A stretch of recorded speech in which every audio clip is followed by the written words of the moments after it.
अब परिवर्तन नहीं होने वाला है। जहां तक आंकड़ों का सवाल है, सत्ता परिवर्तन बहुत नजदीक दिखाई पड़ रहा है। इसका क्या कुछ असर होगा, ये सब हम समझने की कोशिश करेंगे। फिलहाल आंकड़े क्या बता रहे हैं वो भी हम आपको बताएंगे। साथ में ये बताएंगे कि आंकड़ों के यहां तक पहुंचने के कारण क्या हैं। इन तमाम विषयों पर हमारी बातचीत होगी और हमारे साथ राकेश रंजन होंगे और हमारी गेस्ट साथ में मौजूद रहेंगी। उनसे हम अपनी बातचीत को जारी रखेंगे। अभी तक के जो आंकड़े हैं वो आंकड़े शोभा जी वो क्या बताते हैं? कि ये आंकड़े जो है आप साफ तौर पे आप देख रहे हैं, जो रुझान और आंकड़े दिखा रहे हैं, अब तो मुझे नहीं लगता है कि कुछ और परिवर्तन की इसमें उम्मीद है, क्योंकि 185 और 104 में बहुत अंतर होता है। बंगाल की बात हम कर रहे हैं, तो वहां पे लोगों ने जिस तरह भरोसा जताया है, भय से मुक्ति के लिए भरोसा उन्होंने प्रधानमंत्री पे जताया है, तो वो कह सकते हैं कि आने अभी हम लोग सरकार वहां प्रचंड बहुमत से बना रहे हैं और वहां पे जो महिलाओं को सुरक्षा और जो विकास की बात थी, घुसपैठियों की बात थी, जो कि सही साबित हुआ। तो हम लोग ने जो काम किया धीरे धीरे। आपने एक बहुत इंपॉर्टेंट फैक्टर पर बात किया, रंजन से भी हम जानेंगे। अब हम ये समझने की कोशिश कर रहे हैं, असम की जीत, बंगाल की जीत, ये दोनों जीत को अगर हम जोड़ दें तो कोई एक कॉमन फैक्टर जो जीत के मंत्र के रूप में उभरता है वो है घुसपैठिए का मामला। क्या अब सेंटर में ये मुद्दा आ गया है, घुसपैठियों का जो मुद्दा है, बांग्लादेशी घुसपैठियों का मुद्दा, क्या भारत की सियासत में और खासकर पूर्वी प्रदेशों की सियासत में एक बड़ा मुद्दा है? इसका महत्व इसलिए भी ज्यादा है क्योंकि इसका प्रभाव थोड़ा बहुत बिहार पे और झारखंड पे भी पड़ना है। तो क्या ये एक बड़ा मुद्दा बनता जा रहा है, और अगर ऐसा है तो झारखंड की राजनीति पर क्या आपको इसका असर दिखाई पड़ेगा? देखिए, बिल्कुल आपने बहुत गंभीर सवाल को उठाया है कि जो जिस तरह घुसपैठियों का मामला है वो लगातार, बंगाल की स्थिति आपने देखा होगा किस तरह से नकली आधार कार्ड बनाना और किस तरह से लोग बसे हुए हैं बांग्लादेशी। और झारखंड की जहां तक बात करेंगे, यहाँ पाकुड़ देख लीजिए या फिर उधर जो साहेबगंज पाकुड़, जो वहाँ स्थिति है कि वहाँ बाहर से आए हुए लोग वहाँ बस जाते हैं और वहाँ की जो बेटियां हैं उनको किस तरह से करके शादी करते हैं, फिर वहाँ जमीन में जाके कब्जा कर लेते हैं और उन्हीं के जरिए बीजेपी ये आरोप लगातार लगाते आरोप नहीं, ये तो सच्चाई है। आपने देखा पूरे जहां जहां भी ये घुसपैठ का मामला है, ये सच्चाई है। और यहाँ पे जो है हम लोगों ने हमेशा आवाज उठाया है, अपने बीजेपी ने हमेशा ये कहा है कि भाई हमारे जो यहाँ लोकल लोग हैं उनको अधिकार नहीं मिल रहा और बाहर के लोग आके यहाँ पे घुसपैठ होके और लगातार जो वोट। एक जानकारी ये है कि 898 मतों से भवानीपुर से आगे चल रही है ममता बनर्जी, सिर्फ 898 मतों से, और ये लगातार हो रहा है। कोई कभी आप इनको देख रहे हैं, शिवेंदु अधिकारी को आगे बढ़ता हुआ देख रहे हैं, वो भी मतों का अंतर लगभग उतना ही है। और मैं अभी आंकड़े देख रहा था जो वेबसाइट पर है ECI के, उसमें आप देखेंगे कि बीजेपी के जो ज्यादातर कैंडिडेट्स हैं का जो मार्जिन है, जीत बढ़त की जो मार्जिन है वो ठीक ठाक है, लेकिन ऐसे भी कुछ सीट्स हैं जहां पर 500, 700 या 200 की बढ़त है। उन पर क्या परिणाम आता है वो देखने वाली बात होगी और आंकड़े हो सकता है उस लिहाज से बदलें। फिलहाल जो आंकड़े हैं वो 170 के आसपास अभी हम मान सकते हैं बीजेपी, और 120 के आसपास TMC आगे पीछे इसी पर जा रही है। हालांकि अभी 120 से नीचे ही है, लेकिन हम मानकर चल सकते हैं, सुबह से ये चल रहा है कि 170 के आसपास बीजेपी और 120 के आसपास कहीं TMC सेटल होती दिख रही है। ये एक आंकड़ा है। आप घुसपैठियों के मुद्दे पर बोल रही थी। जी, हम ये कह रहे थे घुसपैठियों का मुद्दा जो है कि बहुत गंभीर समस्या हो गया। जहां जहां भी यहाँ है, झारखंड की हम बात करें तो यहाँ भी वही है, राजनीति ये करते हैं।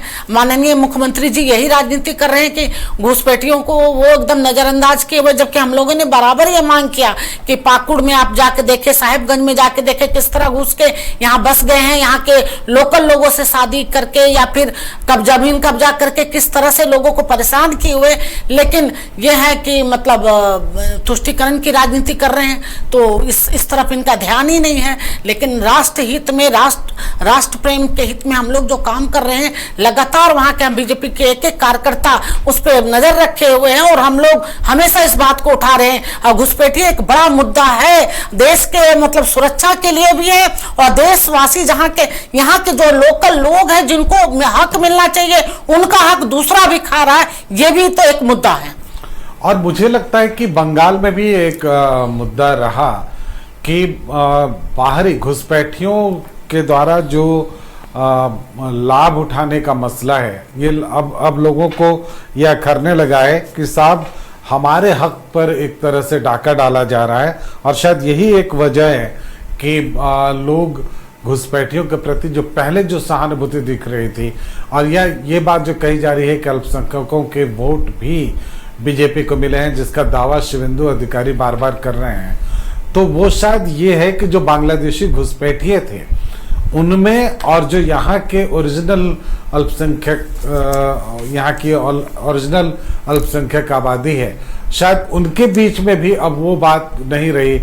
और शायद इसलिए कुछ एक वर्ग ऐसा था अल्पसंख्यकों का जिसने कि बीजेपी को वोट दिया। ये आपने सही कहा कि बीजेपी पे का वोट एक मतलब मुस्लिम समाज के लोग भी दिए, महिलाएं, खासकर महिलाएं, चाहे आप बिहार देखें चाहे आप बंगाल देखें, महिलाओं को 3 तलाक का जो बहुत बड़ा समस्या था उनके साथ, जो माननीय प्रधानमंत्री जी ने किया, तो महिलाओं का भी झुकाव माननीय प्रधानमंत्री की तरफ था ही, महिला तो दिए हैं। और आपने ये मुद्दा जो आपने बोला, ये बहुत बड़ा मुद्दा था कि जो यहाँ के हिंदुस्तानी हमारे मुस्लिम समाज के भाई लोग हैं उनको नहीं मिलता था, और जो बाहर से आए हुए हैं वो नकली सर्टिफिकेट बना के, आधार कार्ड बना के वो हर जगह अपने वर्चस्व स्थापित कर रहे थे, और उनको कोई प्रेम भी नहीं इस जमीन से, इस भूमि से, वो लगातार लूटने और क्राइम का काम कर रहे थे। जो कि यहाँ के जो ओरिजिनल है वो उनको भी परेशानी हो रहा था इनसे, उनको भी सुरक्षा, उनसे सुरक्षा भय था कि इनसे असुरक्षित मेरी बहू बेटियां हैं, अपने ही समुदाय में उनको भी असुरक्षा महसूस हो रहा था। तो ये भी मुद्दा है कि माननीय प्रधानमंत्री जी को मुस्लिम समाज के लोगों ने भी बंगाल में वोट किया है। ये विश्वास की बात है कि वो जानते थे कि ये हमारे लिए सुरक्षित रहेंगे और हमारा जो हक है, जो हमारा लाभ है, जो हमको मिलता है, वो हमको सही ढंग से मिलेगा। और इस जब लिस्ट में अपने सारे में जब नाम कट रहा था तो आपने देखा होगा बहुत सारा नाम कटा है, तो वो तो सब एक तरह से नकली ही नाम था, किसी तरह वो गलत सर्टिफिकेट बना के चढ़ाए हुए थे, तो उतना लोग को, हम लोग को फायदा होगा, बंगाल की उतनी जनता को फायदा होगा। अच्छा, लोगों को ये सवाल तो बहुत सहज है, बहुत सारे मुद्दे हैं, लेकिन एक जो विपक्ष आपसे पूछना चाहता है, या एक जो स्वाभाविक प्रश्न कुछ खड़े होते हैं, जैसे क्या इतने ज्यादा केंद्रीय बलों की मौजूदगी की वजह से लोग बीजेपी के पक्ष में वोट डालने में सफल रहे, या जिन्होंने बीजेपी के पक्ष में वोट डाला, क्या ये ज़रूरी था? दूसरा कि किसी भी प्रदेश में ये बता देना कि वहाँ का लॉ एंड ऑर्डर पूरी तरह से कोलैप्स है और नए तरह से पूरा एक सिस्टम बना देना, क्या ये परंपरा अच्छी है? क्या इससे पूरे देश को गलत मैसेज नहीं जाएगा? देखिए, आपने कहा कि ये बता देना कि वहाँ पूरी तरह जो कानून है क्लैप्स कर गया है, ये गलत होगा, क्योंकि वहाँ की जनता ने भी देख रहा था 15 साल से जो ममता बनर्जी जी के शासनकाल में किस तरह से वहाँ पे पूरे कानून व्यवस्था खत्म हो चुका था। वहाँ पे थाना में जाने पे बीजेपी कार्यकर्ता तो छोड़ दीजिए, आम जनता जब जाते थे कोई परेशानी होता था और विशेष समुदाय के अपराधी हैं तो भगा दिए जाते थे। ये लोगों के दिलो दिमाग में बैठ चुका था कि हमें इसमें इंसाफ नहीं मिल पाएगा। और दूसरी बार केंद्रीय बल की आपने कहा कि वहाँ पे तैनाती का, तो आप देख ही रहे हैं कि किस तरह भय से लोग ग्रसित थे, लोग डर से निकल नहीं रहे थे, टीएमसी के खिलाफ बोलना नहीं पसंद करते थे। उनको लगता था कि अगर हम कैमरा में बोलेंगे तो कल शाम तक हमारे घर में घुस के लोग मारपीट करेंगे, तोड़फोड़ करेंगे, आग लगा देंगे मेरे घरों पे। तो आप समझ सकते हैं कि वहां के पुलिस प्रशासन पे कैसे भरोसा आप कर सकते थे। और केंद्रीय सुरक्षा बल अगर तैनात नहीं होती तो वहां के आम जनता, जो खासकर महिलाएं हैं, वो घर से बाहर निकल के वोट भी नहीं कर पाती। और ये चुनाव आयोग का था और इसमें कोर्ट की भी सहमति थी। उन्होंने भी बाद में कहा कि भाई यहाँ पे केंद्रीय कर्मचारियों को भी चुनाव आयोग में कहा कि केंद्रीय कर्मचारियों को भी लगाना चाहिए चुनाव में। और अगर ये केंद्रीय बल नहीं होता तो मुझे नहीं लगता कि सहज ढंग से वहां वोटिंग हो पाता। आपने क्राइम भी देखा होगा, हर बार के चुनाव के हिसाब से इस बार क्राइम भी कम हुआ चुनाव में। नहीं तो हर समय हत्या, बमबारिंग और मर्डर वहां आम बात थी, इस बार कम है। उसके आप आंकड़े निकाल के देखें तो केंद्रीय बल के चुनाव पे कि हम लोगों ने जो हमारा हक है, जो हमारा मौलिक अधिकार है, उसको देने से नहीं रोके टीएमसी। इसके लिए केंद्रीय बलों का जो था हर जगह होता है वो। तो चलिए, असम में एक अगर हम एसीआई इलेक्शन कमीशन की साइट पर जाकर देखें तो 126 में से 125 सीटों के रुझान आए हैं। 80 पर बीजेपी आगे है, 24 पर कांग्रेस आगे है और बीओपीएफ 10, एजीपी 9, एआईयूडीएफ 2। ये हैं आंकड़ों के हिसाब। और अगर हम वहाँ चलते हैं वेस्ट बंगाल की स्थिति, तो यहाँ पर 294 सीटों में से 293 पे मतगणना आज हो रही है। 245 सीटों के रुझान आए हैं, जिसमें 159 ये इलेक्शन कमीशन के साइड की बात हम कर रहे हैं। वहाँ पर 159 बीजेपी है और तृणमूल कांग्रेस 83 है। ये मार्जिन लगभग डबल का है यहाँ तो इलेक्शन कमीशन की साइट पर। ये साइट पर बता रहे हैं, कुछ जो चैनल के अपने सोर्सेज होते हैं उनके अनुसार पूरी सीटों की जानकारी आ चुकी है, यानी 293 सीटों की जानकारी आ चुकी है और वो 172, 173 या 170 प्लस है। तो ये है अभी तक की स्थिति। इन पर अगर हम गौर करें तो जैसा कि हम बता रहे थे आपको कि भारतीय जनता पार्टी के जो लीडिंग कैंडिडेट्स हैं उनको अगर हम देखें 159 में, तो अधिकतर जो मार्जिन है वो मार्जिन ठीक ठाक है। मतलब उसमें सीटों के परिवर्तन के चांसेस कम होते जा रहे हैं समय जिस तरह से बीत रहा है। कुछ सीटों पर 200-500 के हैं, लेकिन वो सीटें बहुत कम हैं। इसी तरह से तृणमूल अब और आंकड़े जिस तरह से तेजी से बदल रहे हैं, अब आप देखेंगे कि ईसीआई के ही साइड पर 164 हो गया बीजेपी के पक्ष में और तृणमूल कांग्रेस 81 सीटों पर है। ये ईसीआई इलेक्शन कमीशन की साइट पर है। आप सभी जानते हैं कि इलेक्शन कमीशन की जो साइट है उस पर जब तक पूरी तरह से पुष्टि ना हो खबरें नहीं डाली जाती हैं। तो ये है अभी तक का आंकड़ा। 118 या जैसा कि हमने कहा कि 120 के आसपास तृणमूल और 170 के आसपास बीजेपी की बढ़त सुबह से चल रही है और मुझे लगता है जल्दी ही कोई परिणाम भी आपको देखने को मिल सकता है, क्योंकि इस वक्त 11:50 यानी 12 बजने वाले हैं। और अब कितना परिवर्तन की उम्मीद करते हैं रंजन हम इन आंकड़ों में, और क्या बदलाव हो सकता है? देखिए, जो चीज़ें आंकड़े अब स्टेबल हो रहे हैं और इस चीज़ को हम देख रहे हैं, और पश्चिम बंगाल में जो चीज़ दिख रही है कि बीजेपी का ब्रैकेट जो 160 से 70 का था वो अब जो है 175 से 185 के आसपास का पहुंच गया है। मतलब स्थिति बीजेपी की मजबूत होते जा रही है। दूसरी तरफ तृणमूल का ब्रैकेट जो 120 से 125 का था वो घटकर 105 से 115 का आ गया है। मतलब कि तृणमूल धीरे धीरे कम होते हुए दिख रहा है। तो पश्चिम बंगाल की स्थिति ये दिख रही है। तमिलनाडु में भी आंकड़े स्टेबल हो गए हैं। जो टीवीके के वोट हैं वो 100 से 110 के बीच उनकी सीटों की संख्या रुझानों में बढ़त बनाते हुए दिख रही है। जो एआईएडीएमके है वो 74, 75, 76 इसी के आसपास है और हाफ सेंचुरी लगाते हुए डीएमके प्लस की सीटें आपको दिखेंगी। इसी तरह से अगर आप केरल की बात कीजिए तो वहां भी आंकड़े स्टेबल होते हुए दिख रहे हैं, क्योंकि वहां पर भी आप देखिएगा कि एलडीएफ की स्थिति कमजोर पड़ी है। यूडीएफ जो है वो मजबूत होता हुआ दिख रहा है वहां पर, और उसकी जो सीटों का उसका जो ब्रैकेट है वो बढ़ रहा है, जो कि 80 से 90 था, 85 से 95 के आसपास जो है एलडीएफ का ब्रैकेट पहुंचा है। तो कांग्रेस के लिए केरल से अच्छी खबर है। पुडुचेरी में एनडीए की बढ़त जो है वो बरकरार है। 15 सीटों पर बीजेपी प्लस को बढ़त है, कांग्रेस प्लस 11 सीटों पर है और जो अन्य हैं वो 1 सीट पर है। यहाँ पर चूंकि 30 सीटों के लिए ही चुनाव होता है। असम क्लियर कट है कि वहां बीजेपी को बढ़त दिख रही है।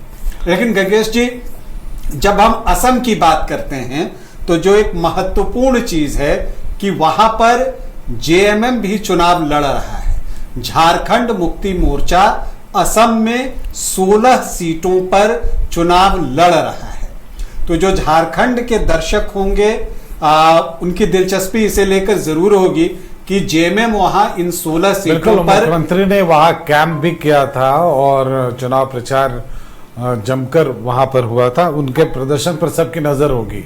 तो जी हाँ, उनके प्रदर्शन पर नजर है और अगर आप देखें तो आपको दिखेगा कि जेएमएम का प्रदर्शन भले ही उसे एक भी सीट पर बढ़त नहीं है, लेकिन उसके प्रदर्शन को आप खराब भी नहीं कह सकते, क्योंकि कुछ सीटों पर वो सीधे मुकाबले में है। जिन सीटों पर दूसरे स्थान जी पर हाँ, जी हाँ, वो दूसरे स्थान पर है और उसमें से एक सीट मस्बत की सीट है जहां पर कि प्रीति रेखा बारला चुनाव लड़ रही हैं। प्रदीप नाग की धर्मपत्नी है, स्वर्गीय प्रदीप नाग की धर्मपत्नी है, वो यहां पर चुनाव लड़ रही हैं। वो दूसरे स्थान पर हैं। 6,825 वोटों से प्रीति रेखा बारला पीछे चल रही हैं। यहां पर बीजेपी के चरण बोरो 28,854 वोटों के साथ पहले स्थान पर हैं। प्रीति रेखा बारला को 22,029 वोट मिले हैं। इसके अलावा अगर आप कहें तो जो विश्वनाथ की सीट थी, इस पर जेएमएम को काफी उम्मीदें थी क्योंकि वहां पर जो है तिहारू गौर चुनाव लड़ रहे थे, लेकिन यहां जेएमएम का प्रदर्शन आशा अनुरूप नहीं रहा है। तीसरे स्थान पर है तिहारू गौर सिर्फ 1,109 वोटों के साथ। लेकिन चूंकि हम पहले दूसरे स्थान पर जिन सीटों पर है जेएमएम उसकी चर्चा कर लें। भेरगांव की एक सीट है, भेरगांव में भी जो है जेएमएम दूसरे स्थान पर है। प्रभात दास पनिका जो है जेएमएम प्रत्याशी हैं, वो दूसरे स्थान पर हैं और वो जो हैं वहां पर 9,613 वोटों से पीछे चल रहे हैं। यहां पर बीपीएफ के प्रत्याशी बोडो पीपुल्स फ्रंट जो कि बीजेपी का अलाई है, उसके महेश्वर बारो जो हैं उनको यहां पर 9,613 वोटों की बढ़त है प्रभात दास पनिका जेएमएम प्रत्याशी के ऊपर। तो ये बढ़त जो है वो दिख रही है और ये बढ़त है 9,613 वोटों की। महेश्वर बारो को 20,514 वोट और प्रभात दास पनिका को 10,901 वोट। जो तीसरी सीट है, जेएमएम ने वहां पूरी ताकत लगाई है और उसका परिणाम वहां दिख रहा है। अगर उन जगहों पर अगले चुनाव में मेहनत की जाए तो कहीं कुछ संभावना बनती हुई दिखेगी शायद। जी हाँ, ये हो सकता है। और जिस तरह से टी ट्राइब्स के मुद्दे जेएमएम ने वहां उठाए वो दिख रहा है कि उन इलाकों में जो है आपको जेएमएम को समर्थन दिख रहा है। एक दिग्बोई की सीट है, यहां पर भी जेएमएम दूसरे स्थान पर है। सुरेन फूकन है यहां पर बीजेपी के, वो जेएमएम के भरत नायक से अपनी बढ़त बनाए हुए हैं। हालांकि वो बढ़त जो है 4,946 वोटों की है, 10,007 वोट सुरेन फूकन को और जेएमएम के भरत नायक जो हैं वो दूसरे स्थान पर हैं 5,061 वोटों के साथ। तो 3 सीटें हैं जहां पर जेएमएम दूसरे स्थान पर है और बाकी से 3 सीटें ऐसी हैं जिन पर 16 पर चुनाव जेएमएम लड़ रही थी और उसमें 3 सीटों पर ये दूसरे नंबर पर हैं। और ये एक और दिलचस्प बात है कि बाकी 13 सीटों पर आप देखें तो ज्यादातर सीटों पर जेएमएम तीसरे स्थान पर है। चाबुआ लहोवाल में भूपेंद्र सिंह मुरारी 3,341 वोट उनको मिले हैं, तीसरे स्थान पर है। दुलियाजन में पीटर मिंच तीसरे स्थान पर हैं, 1366 वोट उनको आए हैं। मार्गेरिटा में जर्नल मिंच तीसरे स्थान पर हैं। इनसे जो है जर्नल से जेएमएम को ज्यादा की उम्मीद थी कि ये ज्यादा बेहतर करेंगे, लेकिन हालांकि अभी ये इनिशियल राउंड चल रहे हैं, आगे क्या कुछ होता है ये देखना होगा। सोनारी में बलदेव तेली वो तीसरे स्थान पर हैं, 2262 वोट उनको आए हैं। तिंगखोंग से महावीर बास्के जो हैं जेएमएम प्रत्याशी वो तीसरे स्थान पर हैं। इसी तरह से रोंगो नदी से पवन सौतल जो हैं वो तीसरे स्थान पर हैं जेएमएम प्रत्याशी। इसके अलावा गोसाईगांव से फेडरिक हांसदा वो तीसरे स्थान पर हैं जेएमएम प्रत्याशी, 4158 वोट उनको आया है। विश्वनाथ से तिहारू गौर भी हालांकि तीसरे स्थान पर हैं, लेकिन इनके प्रदर्शन से थोड़ी निराशा होगी जेएमएम को। बरचल्ला में अबुल मजान हैं जो कि तीसरे स्थान पर हैं, 2099 वोट उनको आए हैं। रंगापाड़ा से महादेव टोपनो वो तीसरे स्थान पर हैं। खमताई से अमित नाग तीसरे स्थान पर हैं, इनको 3039 वोट मिले हैं। और सारू पथार से साहिल मुंडा तीसरे स्थान पर हैं, उनको 1366 वोट मिले हैं। और नहर कटिया से तरंगा गोगोई हैं, वो बीजेपी के वो बढ़त पर हैं। और संजय बाग जो जेएमएम प्रत्याशी हैं वो तीसरे स्थान पर हैं 2297 वोटों के साथ। तो 16 सीटों में 3 पर दूसरे स्थान पर और 13 सीटों पर तीसरे स्थान पर जेएमएम के प्रत्याशी हैं असम में। तो इस लिहाज से आप कह सकते हैं कि अब तक प्रदर्शन उनका संतोषजनक दिखता है। चलिए, बहुत दिलचस्प है ये आंकड़े, और जेएमएम के लिए एक अच्छी खबर हम कह सकते हैं। असम में उनके कैंडिडेट्स अच्छा परफॉर्म कर रहे हैं। यह अलग बात है कि वो जीत के करीब नहीं दिखते, लेकिन मार्जिन इतना ज़्यादा भी नहीं है कि वो वापसी ना कर सकें। और ख़ासकर असम में, जहाँ पर हम कह सकते हैं कि बीजेपी की एक लहर है। और असम की स्थिति शोभा जी आप बताएंगी कि वहाँ पर असम में जो चुनाव परिणाम आ रहे हैं, क्या बीजेपी इतने ज़बरदस्त बहुमत की उम्मीद कर सकती है? देखिए, पहले से ही वहाँ पे पता था हम लोगों को कि इस बार हम लोग वापसी और अच्छा प्रचंड बहुमत के साथ वापसी करेंगे। इसके कारण है कि बीजेपी के एक कार्यकर्ता सालों भर काम करते हैं। वो बूथ लेवल से लेकर, संगठन का काम तो रहता है, बूथ लेवल से लेकर पूरे प्रदेश लेवल तक जो भी कमेटी होती है उस लगातार काम करते हैं और जनता के बीच में बने रहते हैं। कभी भी जनता से अलग नहीं होते, चाहे किसी तरह की समस्याएं हो तो सबसे पहले भारतीय जनता पार्टी के कार्यकर्ता आगे आएंगे। सत्ता रहे या नहीं रहे, ये भाजपा भारतीय जनता पार्टी के एक एक कार्यकर्ता को पता है कि आम जनता के साथ उनकी आवाज बनना है, उनके समस्याओं के लिए लड़ना है।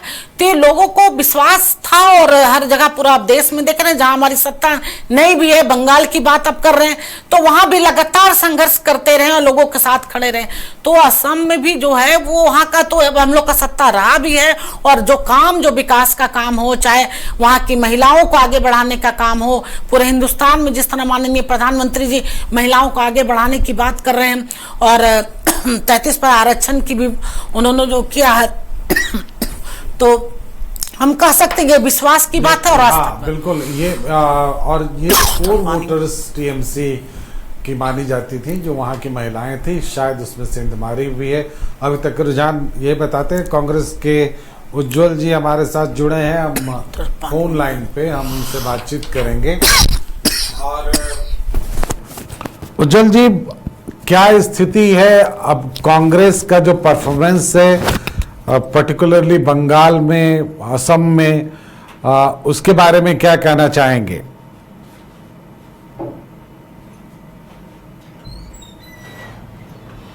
उज्जवल जी, आप तक आवाज आ रही है मेरी? जी, एक बार फिर से बताएं। जो असम में, बंगाल में कांग्रेस का परफॉर्मेंस है, किस रूप में देखते हैं इसको आप? देखिए, जनता के डिसीजन को तो सर्वमान्य माना जाता है। जनता ने डिसीजन और अभी थोड़ा सा और समय देना चाहिए। अभी थोड़ा सा और समय दिया जाएगा तो बहुत कुछ सामने आएगा। अच्छा, तो जनता का जो डिसीजन है वो हम लोग सम्मान करते हैं। मुझे लगता है कि अगर राहुल गांधी थोड़ा और समय दे दिए होते बंगाल में तो कुछ और असर पड़ता है। एक बार फिर से रिपीट करेंगे? मुझे लगता है कि राहुल गांधी कुछ और समय दिए होते बंगाल में तो शायद कुछ और असर पड़ता। ऐसा नहीं है। आदरणीय राहुल गांधी जी ने क्या कहते हैं 5 स्टेट में इलेक्शन हो रहा था, जिस हिसाब से जो स्टेट के लोग डिमांड कर रहे थे उनका कार्यक्रम जो करते हैं प्रक्रिया है उस हिसाब से हो जाते हैं। ऐसा नहीं है कि उस समय और देते या और कुछ होते। लोकल लीडरशिप और इंचार्जेस का होता है पीसीसी के द्वारा कि क्या मांग रहे हैं क्या कर रहे हैं कार्यक्रम। चलिए, तो ओवरऑल इस परफॉर्मेंस पर आप कांग्रेस के बतौर, कांग्रेसी कार्यकर्ता के बतौर, कांग्रेसी नेता के बतौर कुछ कहना चाहेंगे या आपको लगता है कभी उम्मीदें बाकी हैं कहीं? नहीं, अभी थोड़ा देर और रुकना चाहिए। वैसे जनता का डिसीजन सर्वमान्य होता है, जनता का जनादेश सर्वमान्य होता है और उसको हम लोग को मानना कर्तव्य है और हम लोग का। चलिए, बहुत धन्यवाद उज्जवल जी हमारे साथ जुड़ने के लिए। इस बात पे एक बात हम जोड़ना चाहेंगे जी कि कांग्रेस का जो है जिस तरह इन्होंने अधिनियम बिल जो नारी अधिनियम बिल जो 33 आरक्षण की बात थी, घर रहने का मकान भर नहीं, ये खुशियों की तिजोरी है। दरवाजे पर दस्तक देता पड़ोस, खिड़कियों से उमड़ आता आसमां, तारों में उलझी ऐसी ना जाने कितनी दास्तां। कहती हैं चले डायमंड सिटी, एक सफर हम सफर के साथ अपने घर तक। Diamond city, life long bonding, 500 से ज्यादा खुशहाल डायमंड परिवार। जल्दी करें, सिर्फ 200 फ्लैट बाकी। आज ही बुक करें अपना आशियाना।